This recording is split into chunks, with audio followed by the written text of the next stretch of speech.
Hi అండి, welcome to my channel సిరిగాడ్ creation. ఈరోజు మీకు ఒక కొత్త వీడియోతో మీ ముందుకు వస్తున్నాను.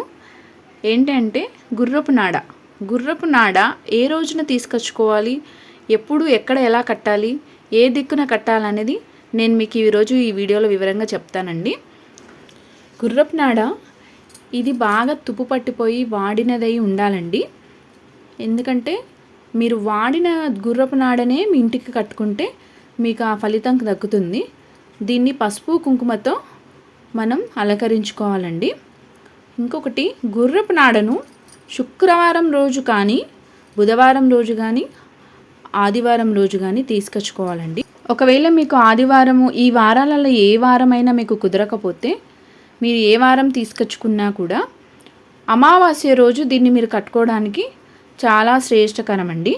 ఏ ఇంట్లో అయినా సరే ప్రధాన ద్వారం అనేది ఇంట్లో అదృష్టానికి ముఖ్యమైనది. ఆ ప్రధాన ద్వారం పైనే పెట్టుకోవాలండి. నల్ల గుర్రపు నాడ మాత్రమే మనం ఇంటి గుమ్మానికి కట్టుకోవాలండి. అది కూడా వాడిన నల్ల గుర్రపు నాడకి ఎంతో శక్తివంతమైనదండి.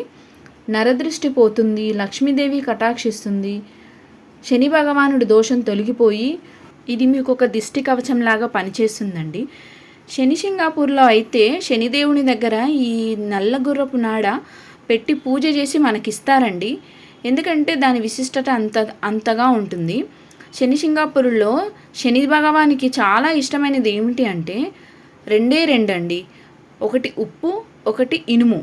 శనిదేవునికి ఇనుము, ఉప్పులో ఈ ఇనుములో గుర్రపు నాడ అనేది చాలా ఇష్టమైన ప్రీతికరమైన వస్తువు అండి.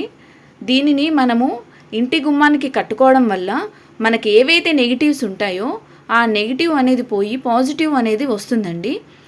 ఇంకోటి ఏంటంటే మనం ఎప్పుడైనా బయటికి వెళ్ళేటప్పుడు ఆ గుర్రపు నాడకు ఒక దండం పెట్టుకొని వెళ్ళడం వల్ల మనకు నెగిటివ్ అనేది పోయి పాజిటివ్ ఎనర్జీ అనేది మనకు వస్తుందండి. మనం అనుకున్న పని సవ్యంగా జరగడానికి కూడా మనకు పాజిటివ్ ఎనర్జీ అనేది ఉండాలండి. దానివల్ల కూడా చాలా ఉపయోగాలు ఉంటాయి.